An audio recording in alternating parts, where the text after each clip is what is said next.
Bill Irvine, welcome to Conversations with Modern Stoicism. I am, as you know, happy to see your smiling face. Pleasure to be here. Thank you for the invitation. And before we go further, I'm going to interject here.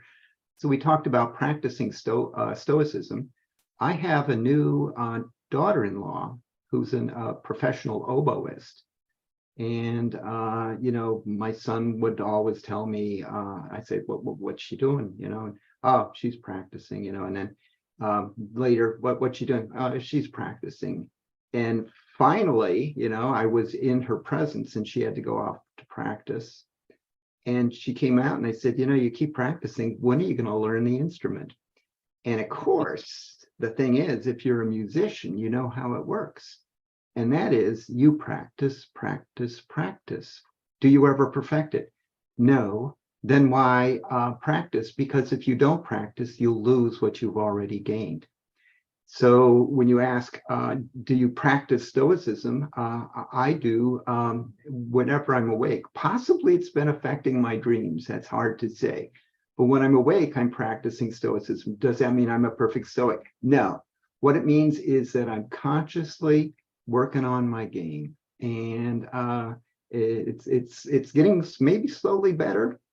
I do have relapses. And at the same time, I know that if I stop thinking about it altogether, then I will simply revert into old ways.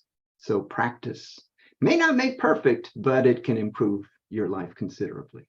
Yeah, I love being directionally correct is the way I feel about this and sort of my stoicism, right? So I am practicing so that it helps me. I always tell people, I came for the eudaimonia. Hopefully the virtue comes with all of that. But the idea is hopefully I can be someone who is flourishing and being a good human being. And that's what I'm trying to be.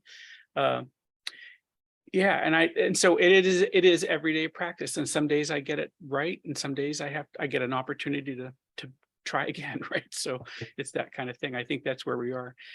Hey, you came to Stoicism in a way that I think is interesting. I've heard you tell the story in various places, but for a lot of people, they think about the intersection of Buddhism and Stoicism because some of those ideas, some of the wisdom there seems to kind of overlap a little bit. And I know that's part of your story. I wonder if you'd be comfortable sharing that here with us.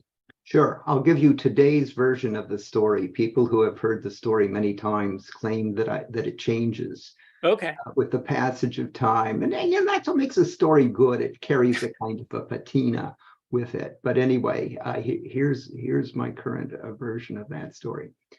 So I came to Stoicism by way of Zen Buddhism.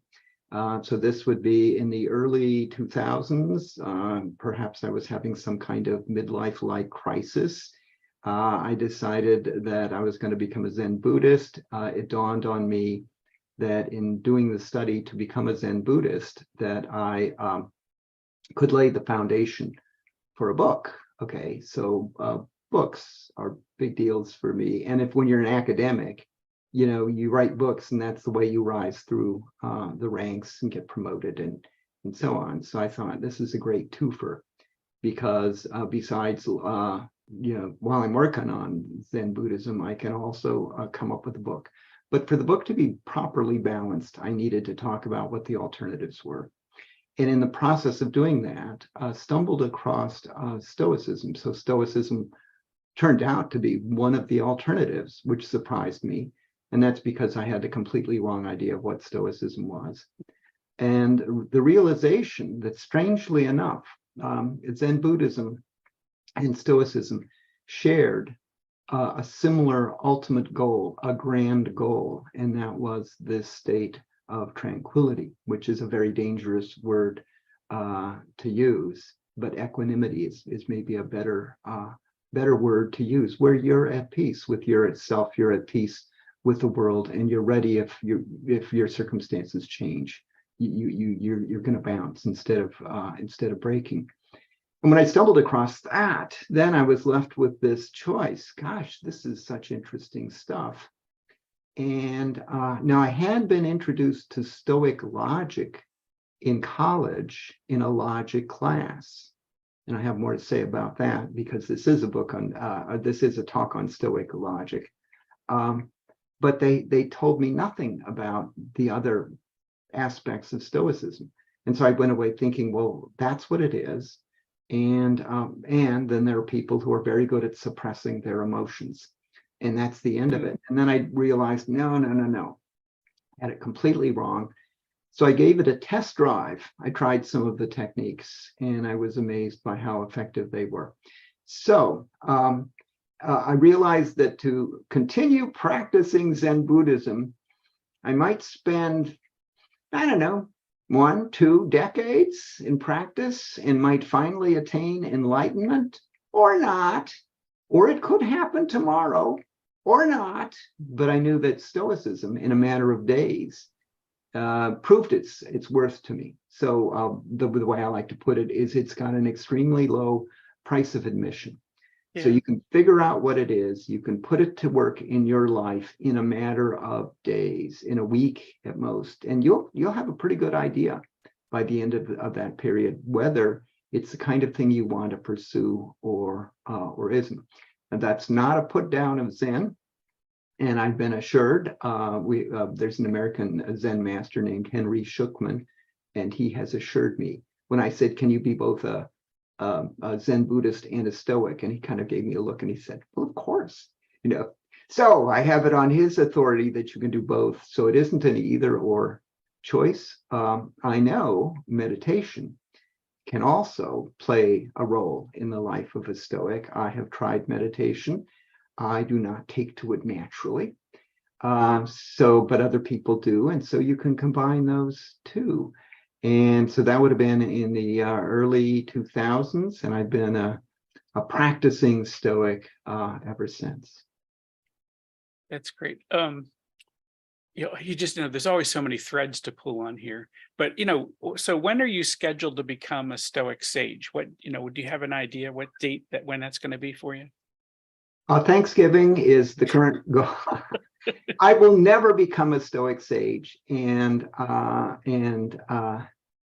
there's a reason for that, and that is I'm a human being, so that becomes impossible up front. So in the current research project I'm doing that I'll talk to you about more, I have as this exemplar the person I call a thinker with a capital T, and I make it very clear that this is your goal, that you will never attain this goal. How come?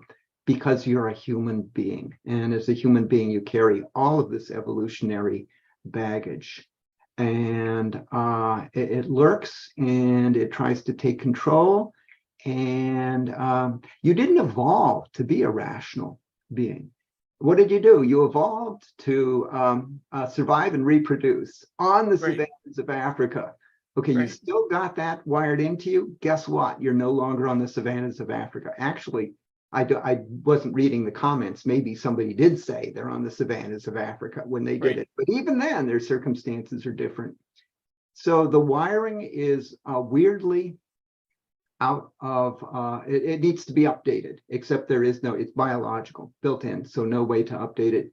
So then the question is, okay, so how do you take that wiring and not only kind of deal with it, but maybe even make it work for you? The Stoics knew nothing about evolution, but they came up with these strategies that allowed you to harness the wiring and make it work on your behalf. Yeah. The thing is, when you get a hold of it, when you get some of these principles in hand, it just feels like a superpower. Like I've got an unfair advantage over the people who are losing their mind around me because I've managed to figure out some ideas that someone wrote down 2,000 years ago plus, and they're working for me today. And I just love it.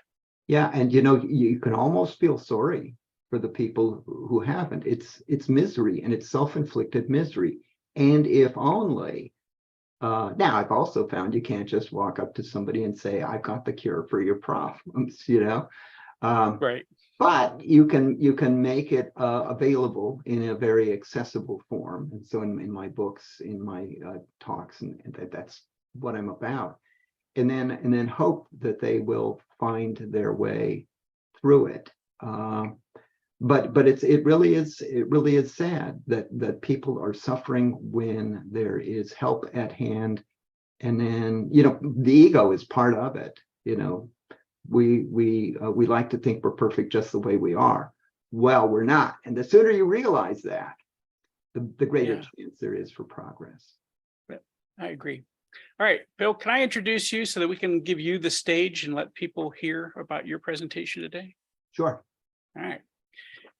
And I'm going to read this because I want to make sure I get every word right. Ladies and gentlemen, it is my pleasure to introduce our speaker, William Irvine.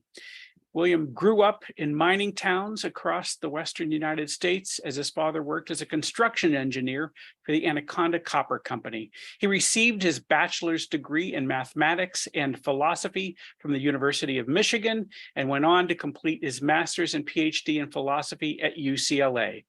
After briefly teaching at several universities, William found a long-term home at Wright State University in Dayton, Ohio, where he taught for over 38 years before retiring in 2021. Though no longer lecturing, he continues to teach through his writing and podcast interviews. William's research interests have evolved over his career from pure philosophy toward a hybrid approach that combines philosophy with other disciplines. He enjoys exploring the intersection of philosophy and topics like finance, parenting, and desire. His intended audience is intellectually curious general readers rather than academic philosophers. That's us. In addition to thinking and writing about philosophy, William practices it in his personal life through adopting the ancient philosophy of Stoicism. This makes him unique as both a professor and practitioner of philosophical ideas. He is the author of 2 acclaimed books, The Stoic Challenge, and in the Stoic Challenge, he weaves together ancient Stoic philosophy and modern psychology to provide strategies for dealing with life's setbacks. In A Guide to the Good Life, he provides an accessible introduction to the philosophy of Stoicism, through which he has had very significant impact since its publication in 2008.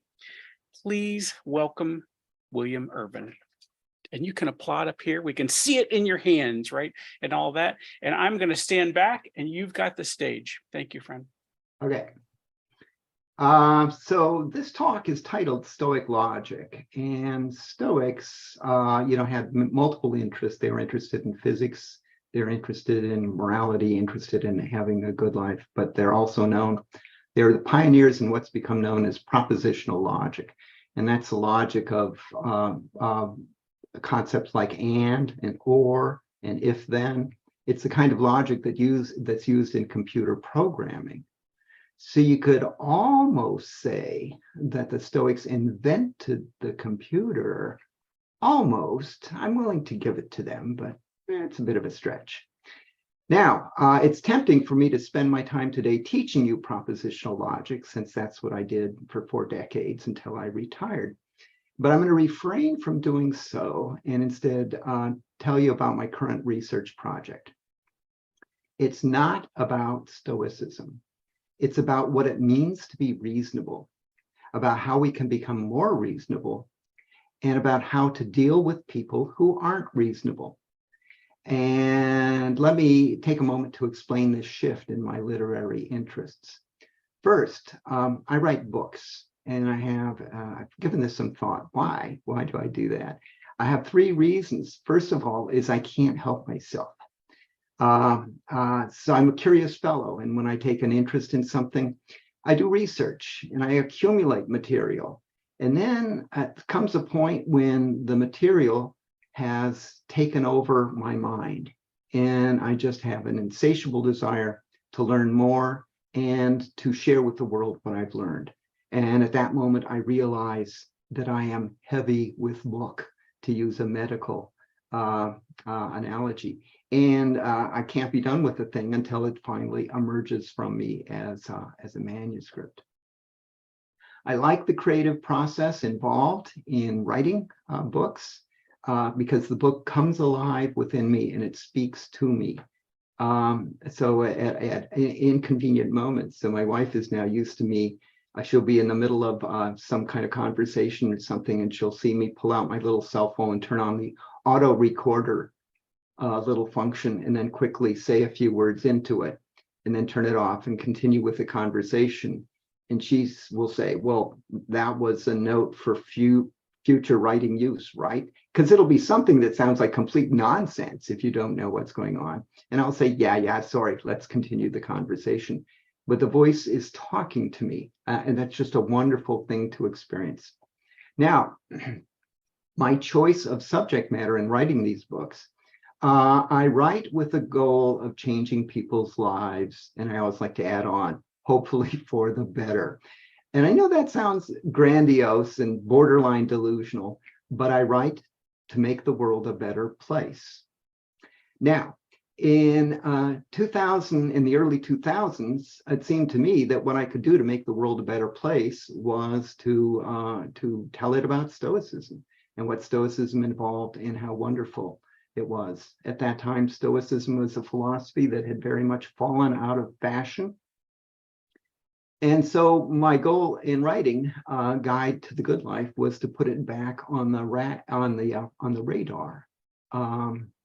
Back then, there were only a handful of books on Stoicism that were written for a general audience.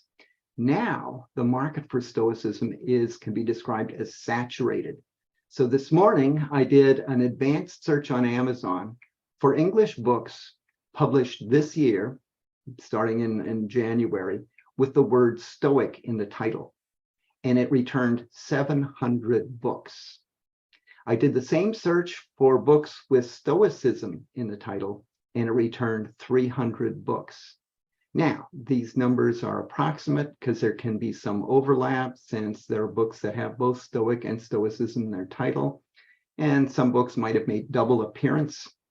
But rounding off, back of the envelope sketch, there have probably been about 800 books published in English this calendar year. And since this year is only 280 days old, that works out to 3 Stoic books per day. Okay, so what a remarkable resurgence of Stoicism. Just almost unimaginable. And I wonder what the ancient Stoics, if they could know about this, would realize. There's also no sign as far. Every time I give a talk, most of the time when I give talks, I talk about these numbers, and the number just keeps going up. So it became clear that Stoicism was on the radar, which was one of the things I wanted to do, was put it there. And so I turned my attention elsewhere. So what else could I write about that could potentially make a difference in the world? It was becoming increasingly clear to me, and this is in the last 5-6 years, that the world around me is going crazy. And you can look at different aspects. You can look at the environment.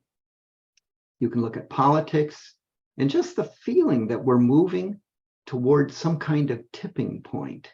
Let me pause here. Show of hands, how many of you share that feeling that we're getting close to some kind of tipping point?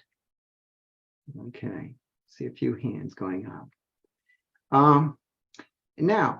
So as a writer, what could I do in this situation? And the answer was obvious: write a book. And as I've said, I'm writing a book about what it means to be reasonable, about how we can become more reasonable, and about how best to deal with people who aren't reasonable.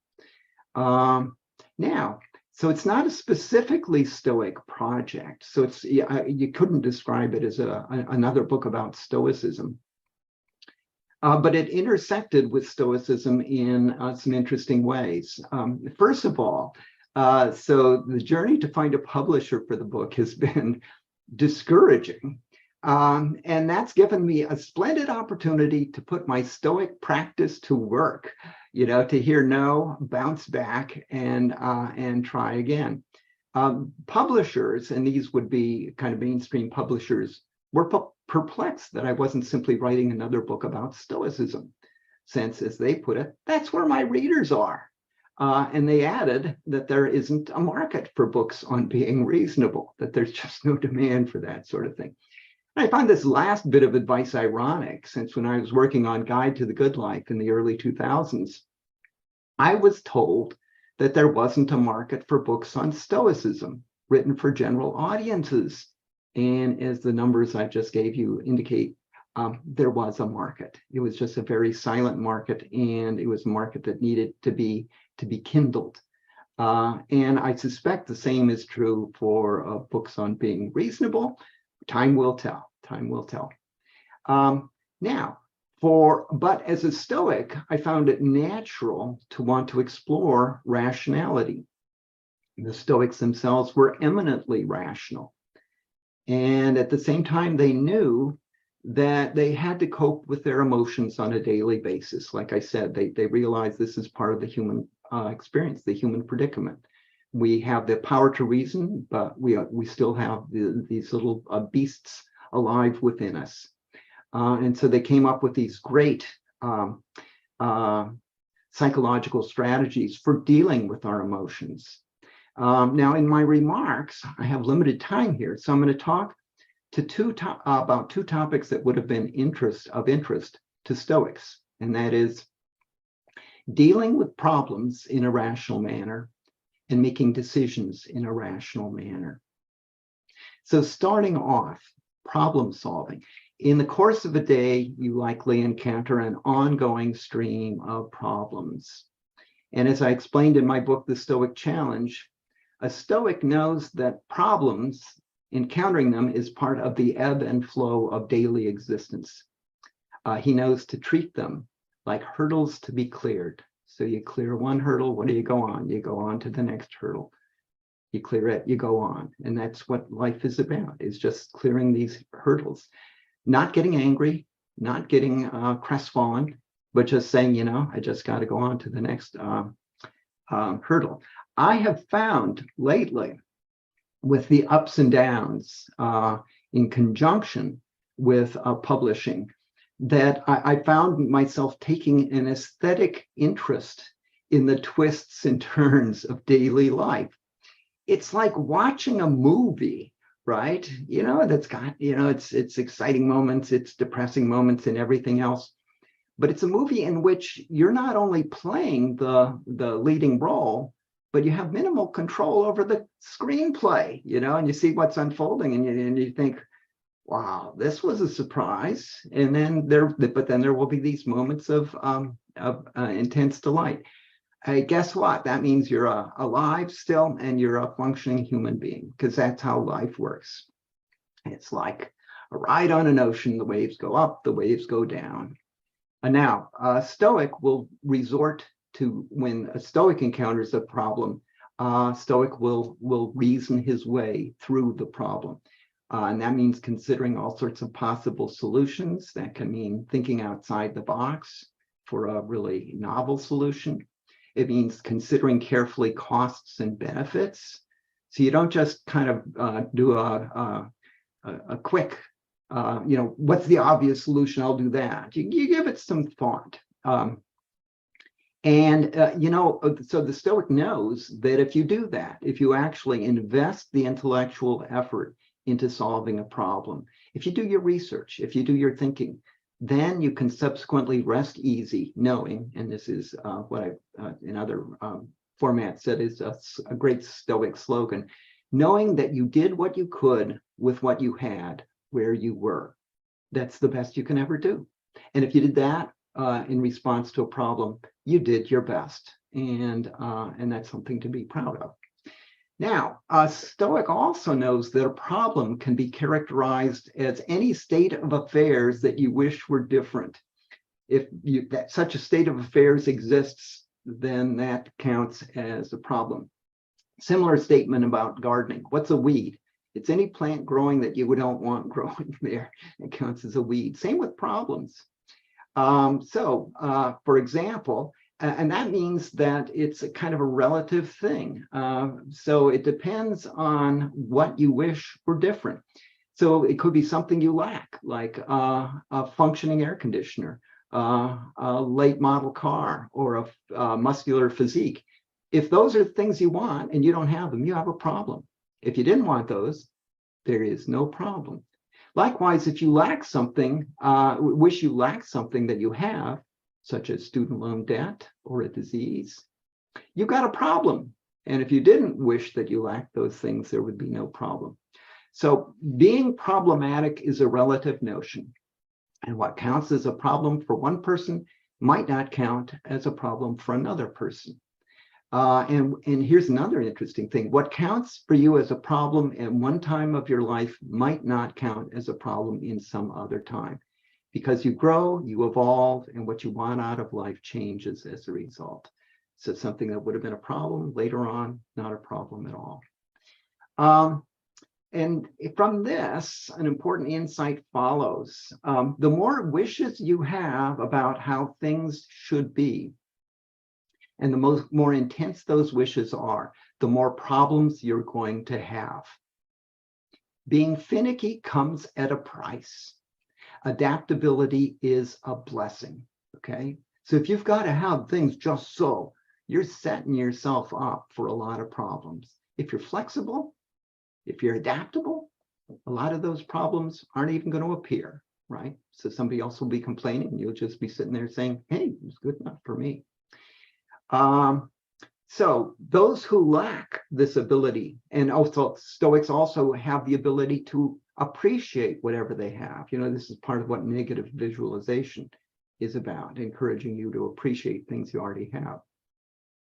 Those who lack this ability are going to find themselves living with lives filled with problems and therefore filled with discontent. And it's tragic because the misery is self-inflicted. And in your first session, when you go away, we're going to give you questions to think about. And I think this will be the first one. So anticipating this, just I want you to think about problems you've recently faced and how you dealt with them. Second thing I'm going to talk about is rational decision-making. Now, first, clarification. Decision-making and problem-solving are clearly interrelated. In solving a problem, you make decisions about how to solve it. But there's a difference. Problem-solving is focused on the present. There's something right now that you don't want to be there. It's a present kind of thing. Decision-making is focused on the future. It's about you thinking about, okay, what can I do to make my life better in the future? And one principal reason for decision-making is to prevent future problems. You make decisions now in order to prevent future problems. Epictetus had a deceptively simple insight into decision-making, and it's his favorite comment that some things are up to us and some things are not up to us. One key to having a good life is to keep your mind, keep this in mind as you go about your daily business. It's foolish to concern yourself with things you can't control because they're not up to you. So what do? You focus on things you can control. In your decision-making, you should incorporate this insight. You can control the decisions you make. You can control how much research and thought goes into the process of making a decision. What you can't control is the contingencies. You should consider them, though. And so, for example, if you're going out for a walk, you can control whether you go or not. You can control whether or not you bring an umbrella. The contingency here is the chance of rain. So you can't control it, but you can take it into account. And by taking it into account, it can affect your choices, and that can affect your future well-being. Now, when I say consider contingencies, that's different than worrying about them. I know when I am planning a trip, there's all sorts of choices that have to be made. And there's some people who, when they go on a trip, they just prefer to just go without any big planning or anything. And they might sort of look at me and say, it's so bad you have to worry about all this. The interesting thing is rational decision-making isn't worrying. It's rational considering going through things. It isn't worrying.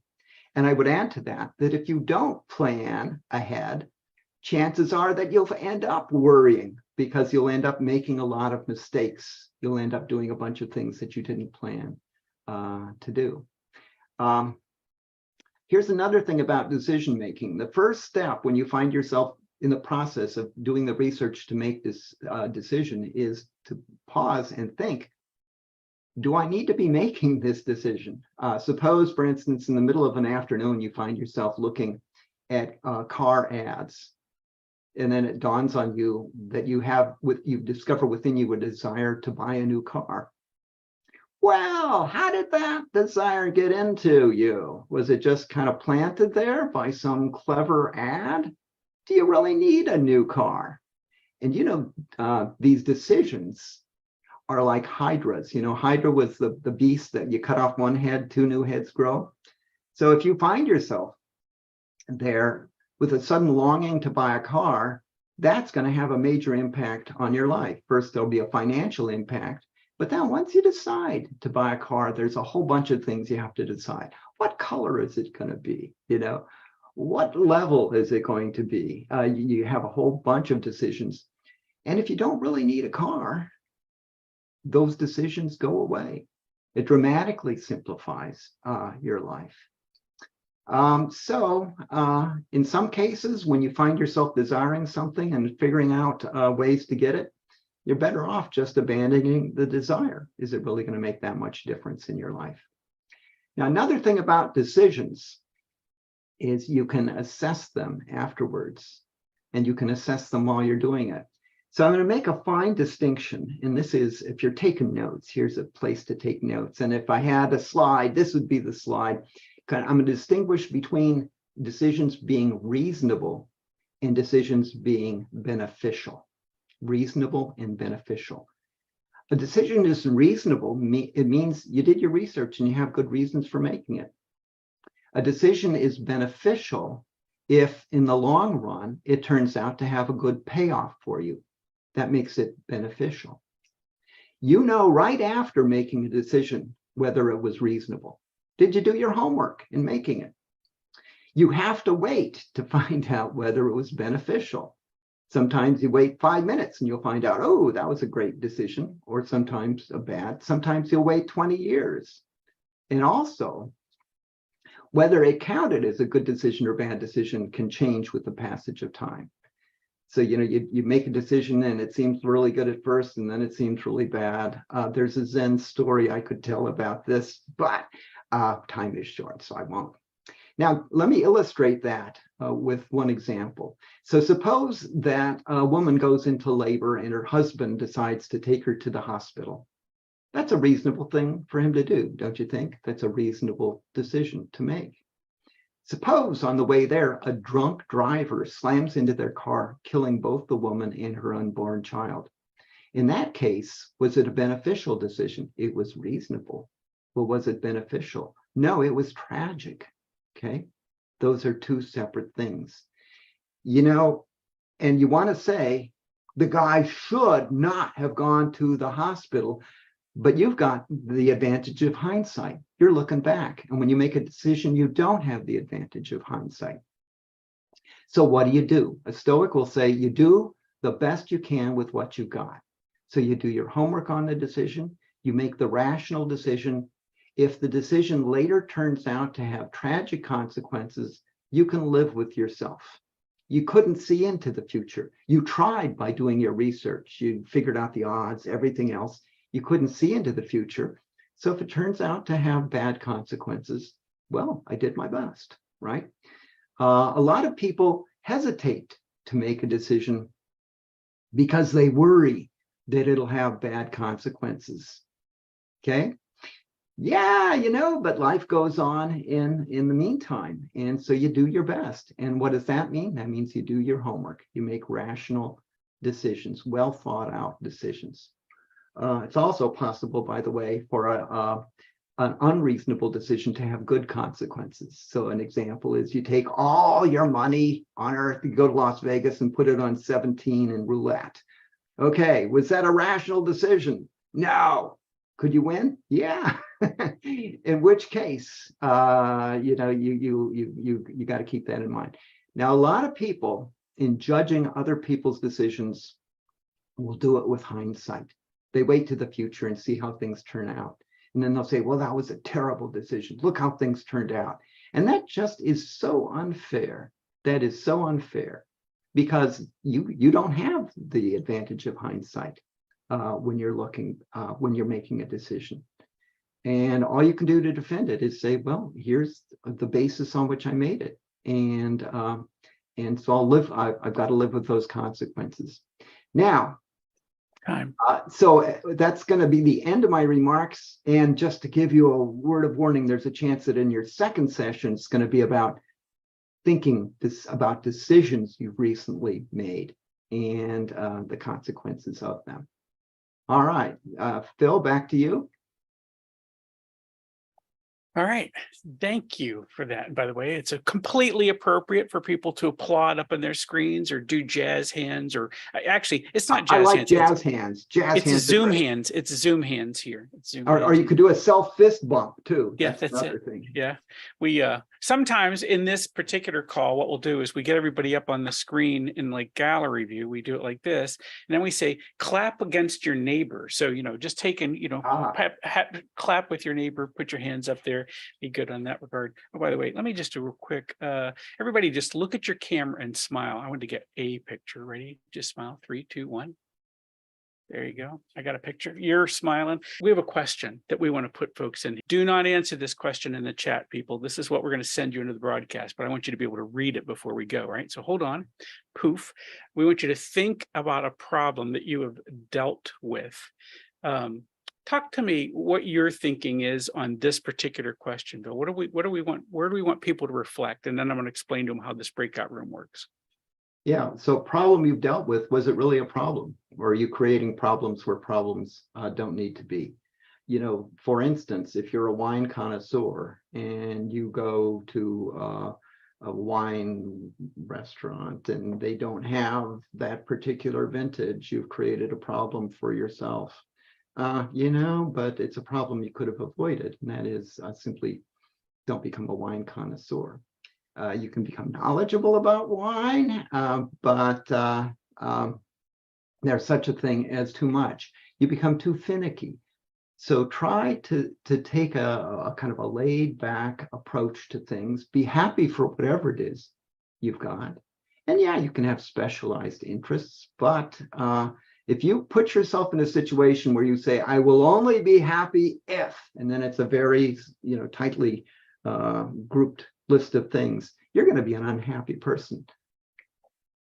I just couldn't agree more. I'll tell you, I think about this because my wife will look at me and she'll say, you look upset about something. And she'll say, what are you upset about? And I'll say, because the world isn't the way I wanted it to be. And I said, and then she'll say, well, what can I do? And I said, well, you can't do anything. I got to change my mind about the way the world needs to be. And then I'll be happy. This isn't actually, to your point, it's not really a problem. It's just me kind of like for some moment thinking this guy ought to be here, or these people ought to be here, or something like that. But it's just me. Just not, there's nothing wrong. Except I was finicky, to your word, right? I wanted a thing to happen. So it seems to me that probably for some of us, there may be opportunities, right, in our world, whether it's our wine or traffic or what we're doing today, where we might say, this isn't really a problem. It's probably okay. Yeah, now a Stoic at the same time can work to change the world. But do so in a very cautious way, realizing what's the ultimate way you score yourself. Did I do what I could with what I had, at the time, and that's what you can do. So it's a kind of an internal goal measured against yourself. Now the world's going to be measuring you against externals, and you fall for that. You're going to measure yourself of, well, here's what I had to work with. And here's talk about that for a second, Bill. Because right, like me, being finicky, right? That's my steak is medium instead of medium rare. That's not a question of justice or courage or anything else in the world. That's not an important question of virtue, right? But certainly when I see things that are happening in the world that I feel like are unjust, or that I need to act with courage in the moment. That's a moment when I actually am going to take action. And as a Stoic, I'm simply not going to look at everything I don't want to do anything about and say it's out of my control. Right. There's personal issues and then there's societal issues. So there's a place you can draw the line there. Personally, the easier you are to satisfy, the more satisfied you're going to be. And there are people who hate that way of thinking. They say, well, you should want the best. And then the follow-up is, well, why? Well, because it's the best. Okay, so, but what if I don't have it? Well, then you should want it and you should struggle to get it. Yeah, but what if I'm kind of content with what I've got? Well, then you shouldn't be. Yeah, it's just a self-destructive. It's a recipe for a life of misery, of constant dissatisfaction when satisfaction is within your grasp. And if you look at the sorts of things people long for, consumer goods, for instance, I've got to have a certain kind of purse or a certain kind of shoe or a certain kind of car. I don't, and I'm a blessed human being that I don't. And then you look at the people who actually have these things that everybody is longing for. Many cases, they don't seem like very happy campers. Yeah, right. And there's a lot of ways to give up your contentment, right, in that moment, because you've got something specific you want to do. But listen, number 2 pencil or nothing. I will not, no other number will work, right? It's got to be a number 2 HB. That's it. I'm going to draw the line right there. Yeah, I get it. That's that thing. We're just having these preferences in some ways. That's one of the ways in which we create problems where no problem actually existed. Thank you for this, Bill. Hold on just a second. Let's get these folks talking to each other, which is what we came here to do, right? All I need from you is some indication that you are okay with what is about to happen to you. One last time. Phil, I'm ready. Thumbs up. Ready to rock and roll? All right. I will see you back here in 12 minutes. 3, 2, 1. Off you go. Hello, nice people. Welcome back. We're some of you kind of early arrivers. You can see, if you can see the clock, we're about 20 seconds and then everyone will be back inside the room. So we're just kind of waiting for that to happen. But tell you what, give us a number inside the chat. If you score this, you had conversations, you got to meet people, this worked, you could see, you could hear, I don't know, maybe a 10. It was a perfect 10, or is it like a 1? No, nothing worked. We weren't there. Just type something inside the chat. Kind of give me a sense of where you were. Give me some numbers here about how this worked out for you. I don't think I've ever asked this way, not sure, but a couple of 10s, that invigorates. Look at that. Some folks had some 10s. Some folks made this work. There's an 8 I could hear. Maybe that one cat was, maybe I was boring. Everyone else was great. I was the boring one in our room, but I got a chance to meet some people. Give me anybody have I'd like to get a report out of a room somehow. We will not be, someone asked, will we be in the same group next time? No, because we swap it around, because one of the things we're here to do is to meet people. And we got a few minutes here. I'd like to hear someone tell a story, something they heard in the room is kind of like what I like. Thank you, by the way, for it not being long enough. I always like that. I want someone to say it wasn't long enough. And that's because if everybody came out and said the room was too long, well, then I'd have to shorten this thing up, wouldn't I? All right. I want someone to tell me something about a room. Tell me something that went on in your room. Who wants to volunteer? Put a hand up or a thumb or something. So no, a hand up so I can see you. That raise hand button is inside the reactions thing, but someone to share a tale for me out of your room. How about that? Dave, what did you hear inside there? Did that work? Sure. I thought it was a good conversation. No technical issues. So we had a gentleman from Ukraine who uses Stoic works to kind of help him improve his English, as well as to help him deal with life. And so we talked quite a bit about kind of daily practice and things that people do from day to day to kind of help with their Stoicism. So Jonathan, that was in the room, had some great recommendations of some different works and groups and so on that were helpful for thinking about these things. So overall, yeah, very good experience. Wonderful. And where are you in the world? Madison, Wisconsin. Wisconsin. I've been there.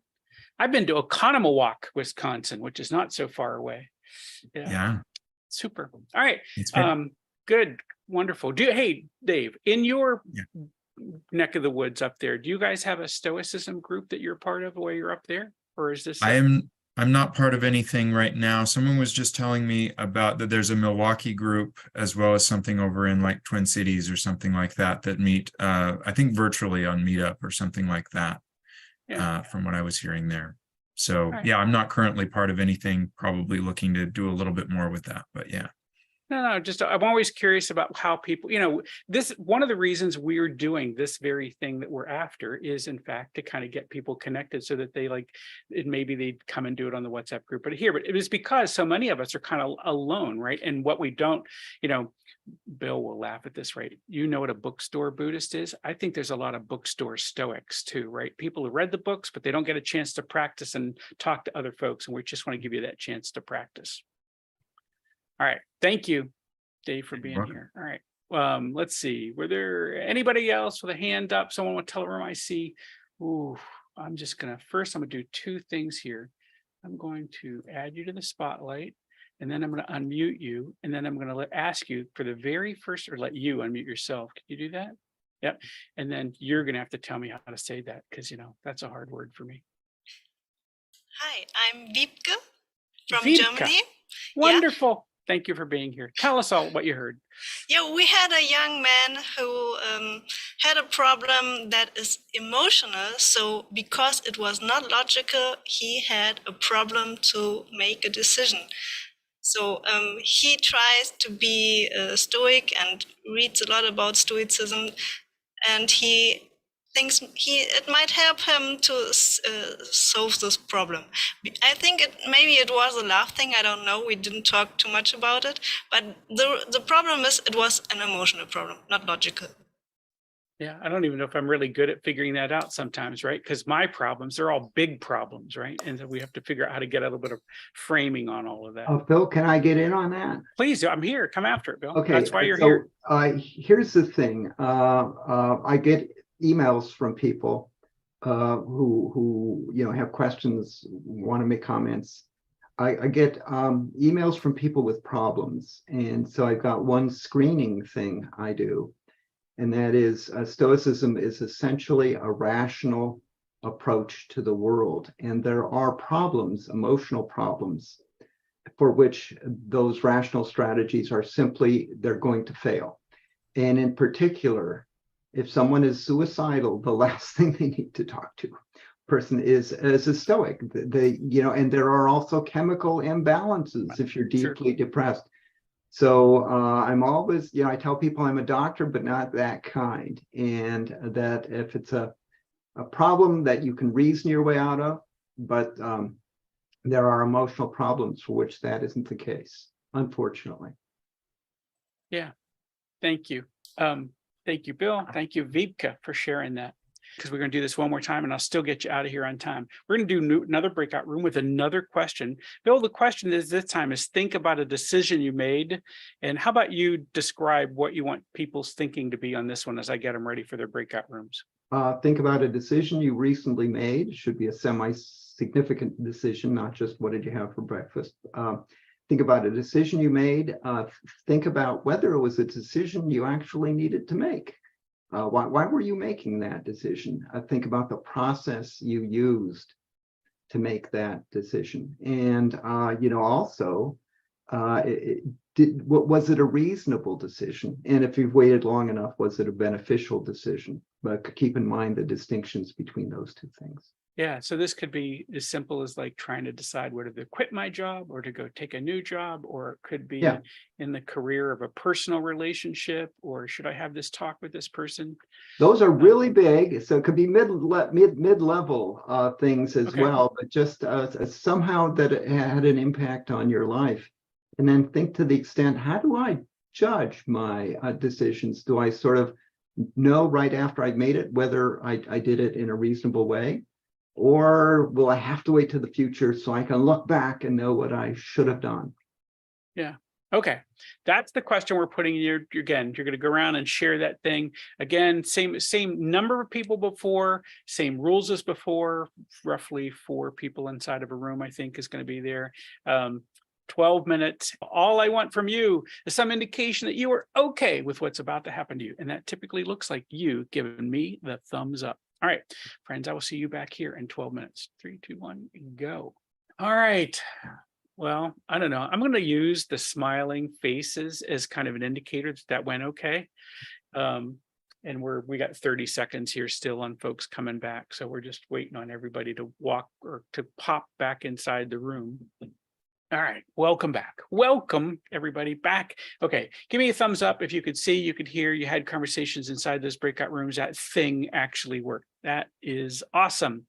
Glad to hear all of that. So I don't really, you know what? I don't really have time for a proper report out just because I said I'm always going to get you in here on time and I'm going to get you out of time. So I'm going to do that stuff. But as we normally do with these things, we'll drag the end of this. So if you want to hang around, ask some follow-up questions. Bill said he could hang around for a few minutes as well, and we could do that. As I always want to say thank you to the speaker.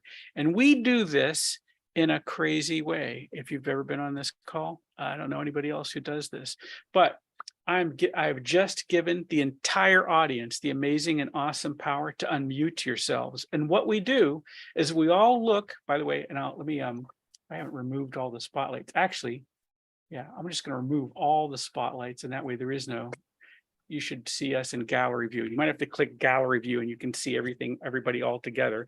But if we all sit and say thank you to Bill for coming here and giving us of his time today. So I'm going to count you down and we're all going to say thank you together. Ready? 3, 2, 1, go. Thank you. Thank you. Thank you. Thank you, Bill. Thank you. And thank you, Phil. Thank you, Thanks, Bill. Phil. Thank you, Phil. too. Again. That's right. Excellent. Thank you. Yes. Thank you, Bill. Phil. I've read Thank both you, your books, Phil. Christine, as Thank you. Yeah, we I heard someone say they'd read your books. I've read your books. We should have like held them up or whatever. I just, you know, one of the things I did, Bill, to kind of tell people they ought to be here was it's an on-ramp. You're an on-ramp for a lot of people. So I think that's a good thing. People want to lead a better life. So thank you for that. I'm a gateway drug, is I prefer to think of it as. Gateway drug to Stoicism. I like that. The first I book like was that. terrific. That was terrific, Bill. Thank you. Thank you. Yeah. Super. First book I read was yours too, Bill. Thanks.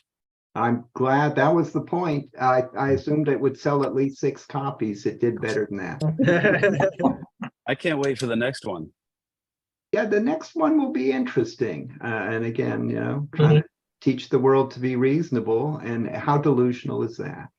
Oh, we need more of that.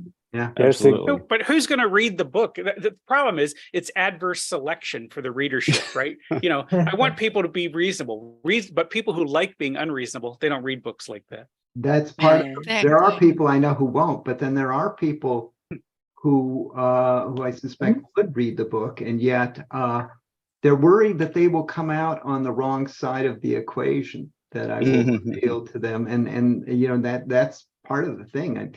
The idea is thinking more and better, so there are people who are capable of being very reasonable about something, and then you switch the topic, and then they are just out of thinker mode. They're into feeler mode, and that's part of the problem. So we're all capable of thinking more and just thinking Catch more. the baby. Yeah, I like the metacognition thing. All right, hold on a second here. So here's what I'm going to do, folks. I'm going to press one quick button, which mutes everybody all over again. Let me verify that I've set this back to, I'm not going to have that way. All right. One more button for me. But so there's the thing, we're done, we did our thing, but if we had some follow-up questions or whatever, we'll do this using a raised hand approach. So if you think you've got a follow-up question for Bill or about this, then all you got to do is go down under the reactions button and raise hand, and I will just take them in order. How about that? Bill can unmute himself because he's a co-host. Yes. All right. So I see, but anyway, the clapping, thank you, but raise hand is the reactions button, and it looks like if the raise hand button is that thing right there. So then I see Jerry and Trent up so far, but let's just kind of start there. So Jerry, I'm going to unmute you and you have at it. Thank you. Bill, when will your book be out? Oh, who knows? Because there is no contract signed yet, and the book, I told you that getting an idea for a book is like getting pregnant, and then typically from when the book is turned in, the final manuscript, to when a publisher finally gets it out is 9 months. Is that an accident? Because that's the same as the gestation period. So presumably next year, but first there's a first hurdle to be cleared. The hope was that it would be out in time ahead of the next election, which will be an interesting election. And whatever happens after the election will be interesting as well. So it'll be a time that might test your Stoic ability. And it might be a time where a lot of things become a lot more complicated than they used to be. I hope not. Yeah. Super. All right. Trent is up next. I'm going to ask Trent to unmute himself. Thank you. I just had a question, Bill, if you wouldn't mind speaking a little bit to the balance of, so sometimes when I try to think rationally about something, I almost feel like I tend to suppress an emotion that I'm having as a reaction to something, and how to make sure I don't do that, or how to approach it better.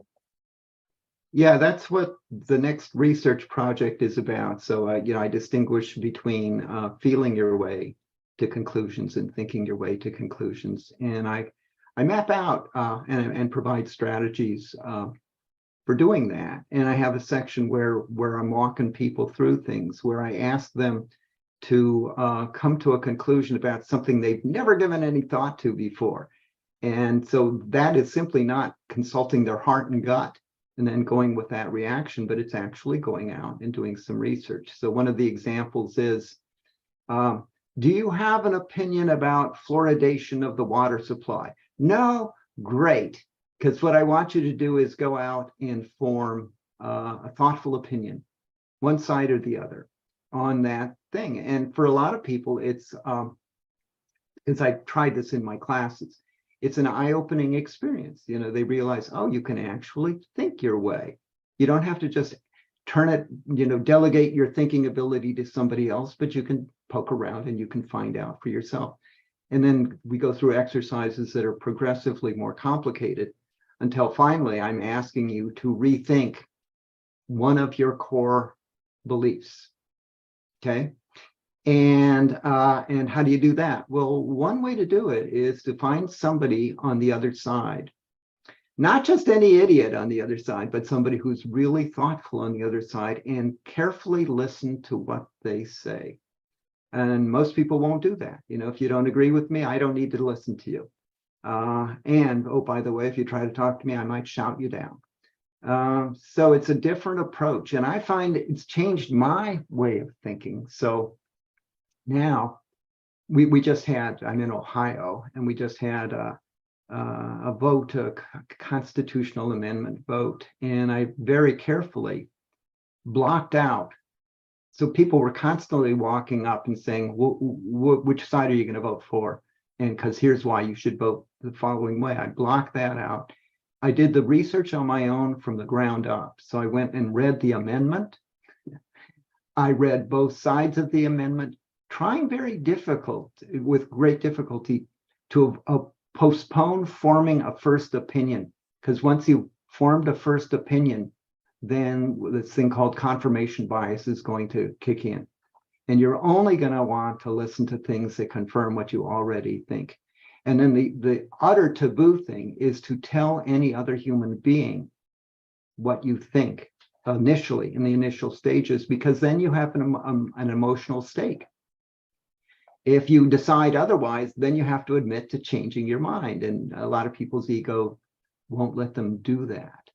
So it's just a different way of approaching things. It means being very epistemically humble, where there'll be lots of things you say. If somebody asks your opinion, you say, I don't know, haven't made up my mind yet. That's okay, because what's bad is we're full of, in a world full of opinionated people, and you can ask them about any topic, and they will not only give you an opinion, but they'll be absolutely certain that they're correct. And that is so dangerous.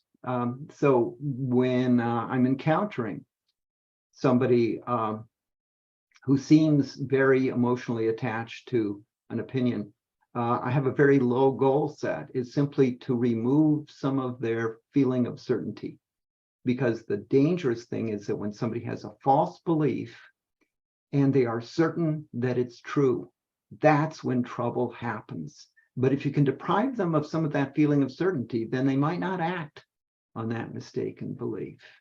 So anyway, it's working along those lines. What?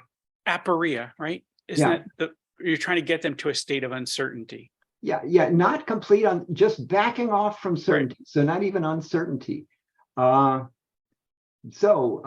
we have all sorts of things that are making the whole thing more difficult. We have the internet, social media, which has given everybody a megaphone with which to broadcast false information. And with AI, it's only going to get worse. I tried this and I actually succeeded. So what I did is I had ChatGPT write me a review of a product on Amazon that would be a 4-star, whatever the highest is, 5-star review on Amazon. And then I had it write the opposite review for 1 star. And it came up with these beautiful documents that could justify one or the other. Okay, this is just me with some free time. Just think about somebody who is paid to spend their day coming up with positive reviews, and they look so real. You know, there's some of them you can just say, this is a fake review, but we'll lose that ability. So it's, and of course, there are deep fakes. There's all this stuff going on. So the problem, the challenge of being reasonable is going to be much greater than it was 10 years ago, certainly than it was 20 years ago. Yeah, absolutely. Thank you. Let's see, K, or is it K, Eric? I'm having little tiny letters on my screen, not helping me out here. Yeah, it's Kai Erik. Okay, welcome. Yeah. Thank you. Thank you, Bill, and thank you, Phil, for doing this. It's very great. And the Guide to the Good Life was also the on-ramp for me a few years ago. And we also got to talk about that Stoicism brings some kind of serenity to the personal life, that you can see other things. And Bill, you just in your talk, you mentioned that you see the other going around, and you cannot give them what you know. You have to make the cure accessible. I thought this was a nice line. And I also find myself sometimes in situations where I think, okay, I can see the problem here, and I think maybe there is a solution, but you cannot push solutions to other people. And what would you say to situations like that? Because Stoicism could be beneficial for a lot of things. 2 basic strategies is 1, set a personal example. Set an example. Yeah. Let them see, oh, here's a person who is getting all sorts of a mix of news, good news, bad news, everything else, and yet just seems to be powering on, a cheerful human being. The hope is that they're going to sort of say, well, how does he do it? The other thing that's easy is one-line responses. So if you start lecturing people, they shut down. I taught for 40 years. I know this. And but one-liners, like, when somebody is describing, all of the struggle they went through to accomplish something, and yet they failed. One-liners, like one-liner is, well, you did what you could. What more can you do? Right? That's not a lecture, but that can have an impact. Or somebody failed. A favorite I like to use is, there's a recipe to avoid ever failing again in your life, and that is never do something difficult. Never do something.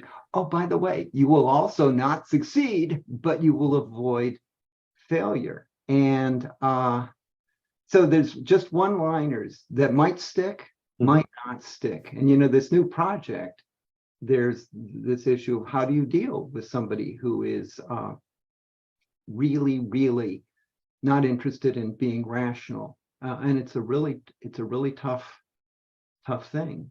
So I describe using semi-rational approaches. So, for instance, I can try to convince you of something by dumping a bunch of statistics on you. That's the rational way. Or I can tell you a story about a kid somewhere who, and then, I have statistics to back it up, but I'm not going to kind of late them until I'm pressed. So the interesting thing about stories is storytelling is wired into us. It's just a basic way of learning. So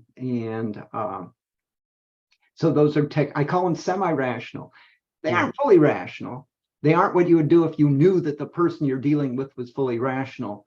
But your goal is what? To change their thinking and to change it in a legitimate way. So that's why it's important that you do have the full explanation. Yeah. Thank you. Thank you. Let's go to Nancy here. All right. Thank you. And I raised my hand because the little icon blends in with my background. I have 3 questions, and I'm not sure if Bill or Phil will answer these. I heard the word, and I think I heard aporia. I don't know this word, so could somebody put it in the chat so I can research it? Because I need spelling to know what I'm doing. Second is, these are probably more for for Phil. Phil, how do we gain access to the recordings? So to hear the previous speakers. So that's a question for Phil.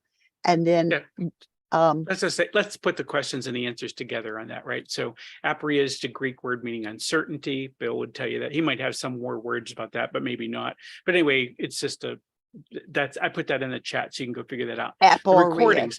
Yeah, there is Yes. there's a YouTube link, and I will send it again. You'll get it again. Okay. And basically it's got all of the ones so far, and they're all different because I keep messing around with how I'm gonna edit them. But we have one from everyone so far. And then does this group meet the first the first Saturday of every month? No. Oh. So let me tell you what's going on there. The target date is the 2nd Saturday of every month, and I have all in the 2024 dates are all on 2nd Saturdays. So that's the way it's going to work. And I didn't even mention that today. But when my schedule doesn't allow that to work, then I move it, because John Seller said, do this when it's easy for you, so you'll do it. So I said, all right, and that's what I did. So my schedule rundles around because of kid things and whatnot. But my target date has always been the 2nd Saturday of every month. But we're all set. I had Chris Gill is next, and then Massimo in December. So that's and the November and December dates, please. Yeah, you know what? I've got a slide and they don't actually have the dates, but I promise I'll send you those. But I've got them all figured out. Well, all right. Send early because time fills. You know how that is. All right. What? Come on. What you listen, you got to make a decision, Nancy, for modern Stoicism. You got to make a decision, clear your calendar. When I tell you when we're going to meet, that's when you want to be there. Yes, sir. All right. What did you have another question? Oh, that was it, I guess. All right, super. Anybody else raised hands, something on that? Hey, Bill, talk to me for a second. I've got a couple things that have come up in ours, and if someone raises their hands, we'll put that up here too. But a conversation that we have had in kind of our asynchronous group over there in WhatsApp has been about the tension between a Stoic kind of using the dichotomy of control to be able to be to come in upon themselves maybe ignore the world, versus me having to act with courage so that I can bring justice into the world. And we know that, philosophically Stoics were not inactive in their world, they engaged the world. But you must talk to people, and I know it's in your books, but talk about the rubrics for making those decisions about how do I decide where I'm going to go act in a thing and when am I going to say that's out of my hands. Yeah, there's not a lot said about that. And I guess the classic thing is Marcus Aurelius, who was clearly hyperactive and there were, he was not perfect. You know, if I were there, I would have done things differently. You know, they still had slaves, they still had gladiatorial contests, they still had a lot of things going on I wouldn't have approved of. And yet, you know, that whole notion that I am intrinsically a social being. So besides caring about myself, I have to care about the people around me. And I'm unaware of any point at which Stoics spoke specifically to that. They just assumed that, you know, where they defended that. And it's something that could be defended or needs defending. But I'm unaware of them doing that. But I agree with them that we are social beings, that we do have a duty to others. Oh, I'm Sometimes looking the for a duty will prescription. mean- I'm looking for a prescription, friend. You're supposed to help me make these decisions. Yeah, no, I just think it is a tension, right? And we want to help, but I can't do everything. And there are just some days I feel like I'm putting my own life mask on first, or my own vest on first, or whatever. And it's like there are times when the world's a little bit overwhelming, and so for me, I got to figure out how to get me under control first, and then how can I go act with justice and help others, you know, get things done that need to get done. But we're not here to retreat from the world. That's not what Stoicism is trying to teach us to do. Right. So it's not about us keeping calm when those around us are suffering. There's a parallel thing, and that is, so far we've been talking as if, you know, I said we're social beings. What does that mean? Well, we're beings among other human beings. And, you know, somebody in the animal rights movement would say, well, what about animals? You know, we don't get up in the day and think in terms of their well-being, and why should you draw the line there? And it's a very interesting question. So I haven't given it a deep thought about why exactly it is we have a social duty. I agree that we do, but if you ask me to defend that we do, I would say difficult to do. I would also be willing to extend that notion of duty to other living things besides people, though. Yeah, and of course, you know, Kai Whiting and Leonidas Kenstatakis, or those guys have written about this a lot, you know, because they feel like that's a strong thing, but it's a conversation to be had. But yeah, but of course the Stoics, you know, they thought the world itself was an animal, right? They thought the universe was an animal of some sort. So that, anyway, I think it's a complicated thing, but nuanced, but I just wanted to get some take from you. All right, I got Francine and Jesus, I think. I'm gonna start with Francine and ask her to unmute. Yeah, I'll be brief. In the last breakout session, the people with long hair went first. And by the time we got to the third person, who lives in Ukraine, I realized that our problems are so petty compared to the problems that this person has living in Ukraine. So that's a good way to think about life. Yeah. I mean, it puts it in perspective, right? Just you know, some people they live under actual threat of life, right? And we're not having that, right? And our power isn't getting popped off every couple of hours and all the things, the world. So I get it. Thank you for sharing that frame. Yeah, there was no incoming artillery last night. Isn't that wonderful? Yeah. Right. But did you think about it even once, you know? And yet it doesn't have to be. It can be a state of war, and the people in Ukraine are experiencing it. Right. All right, Jesus Acosta, I'm going to ask you to unmute. Okay. Hello, Phil. Greetings. Hello. Hello, William. First of all, I want to thank Irvine because his book was the first one I read when I was 20 years old. That impacted my life in a really good way. And I know that you have talked about that, making decisions that are reasonable versus the ones that are beneficial, right? I mean, I'm from Latin America. I could see that in the well-developed countries, this kind of thing about self-perception, sexually speaking. And I don't know, how could one frame Stoicism about self-perception on being reasonable with biology, and how is this kind of thing beneficial on how I feel, I am? I don't know if my question is kind of clear. I don't know. Well, we'll try to untangle your question here. Yeah. There's one thing, and that is just how you feel you are. So you have your own image. But it's complicated because you also have a public image that you try to project. If you're a normal human being, you care very much about your social standing. Yeah. And one thing a Stoic would say is that's something you got to work on.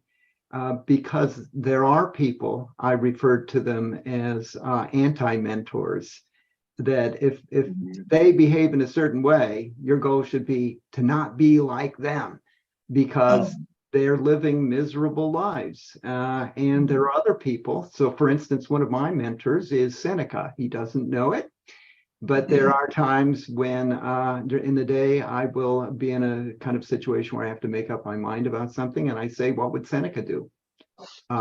So it's part of my own built-in kind of a way of making difficult decisions. But that whole notion of us wanting to project a public image, and the internet has given us an incredibly effective way. I know. And now it's really strange. There are people who are living to gain the approval of complete strangers. They want likes, they want retweets, they want all of that. Get the approval of complete strangers, people they've never met, quite possibly people who have different values than they do. And that's just really strange, because what are you doing? You're living your life for other people. Why not live your life for you? You know, you've only got one of them and you're burning it up. So why not think, not in terms of what can I do that other people are going to like, but what can I do that I'm going to like? I see. Yeah. And how can one person be reasonable about his or her self-perception? You form your own self-perception, and it's an interesting thing. And I know who I am. Now, it took me a long way to get there, but I know who I am, and I feel very comfortable in this life. And you know, I don't think it's simply that that I have a physically comfortable life. I'm not, you know, in a war battlefield or anything like that. But it's just that. I mean, I know what I am. I know who I am. I know what I stand for. I know what I value. I know what I don't value.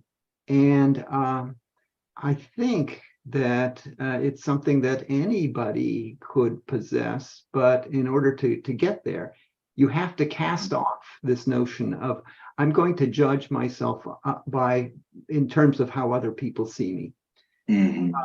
Because it's just a deadly game. You're wired to be that way. Oh, by the way, and that's because your ancestors, who didn't care about their standing in the troop, they ate last, they mated last, they were in real danger of dying as a result. So it's wired into you.